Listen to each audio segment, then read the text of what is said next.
Hello music fans, I am Alan D Music. Today I get into the subgenre of metal, which was popular back in the late 90s to the mid 2000s when I was back in high school, called nu metal.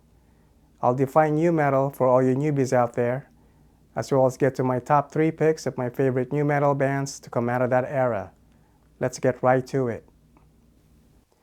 So what is nu metal?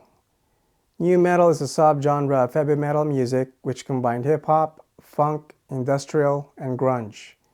It rarely displayed guitar solos in the music and typically used 7-string down-tuned guitars for a heavier sound. And occasionally you'll have electronic music and turntable scratches as well mixed in there.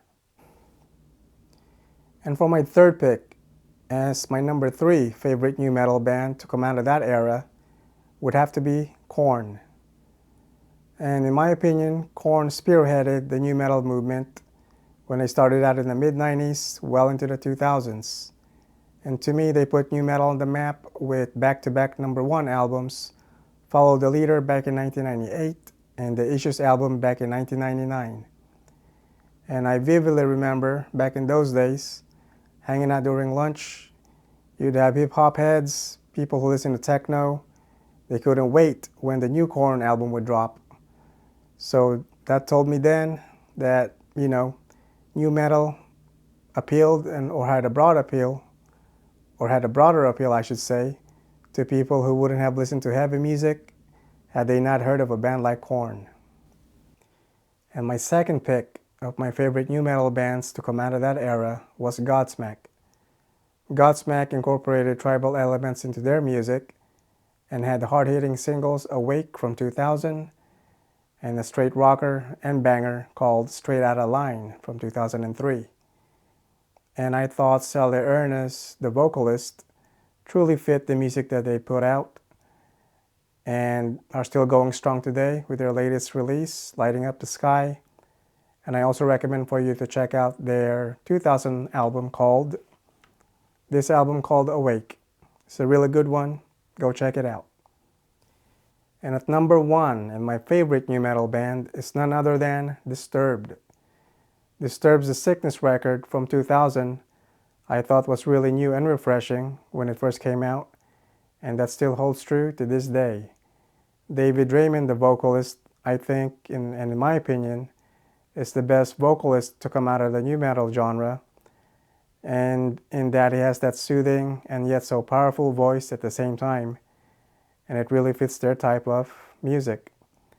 And I was lucky enough to see them back in Ozfest 2001, and I thought they were a great live band, really stood out from the pack, and every time they put out a new record, it's always a good one. And other bands worth mentioning, but I never really gotten into, were bands such as Limp Bizkit, Slipknot, Linkin Park, or Mudvayne. Perhaps the over-the-top theatrics or gimmicks in some of those bands kinda turned me off to listen to the music, but I did like some of their music and I appreciated what they did. In that they took the genre, as big as it could be, up to the mid-2000s, and by that point you had other genres rise up like metalcore and the new wave of American heavy metal in bands like Lamb of God, God Forbid, or Shadows Fall. Thanks a lot for joining me in today's video looking back at the nu metal genre. Let me know in the comments down below what you like and didn't like about the nu metal genre, bands you like and didn't like, records you love, records you hated, and also let me know if you were a part of the Summer Sanitarium tours back in 2000 or 2003, which I didn't get to attend, but I'd love to hear your stories at that time period when nu metal was alive and kicking. I am Alan D Music. Please subscribe to my channel if you like my videos. That said, thanks once again, and I'll see you all in the next one.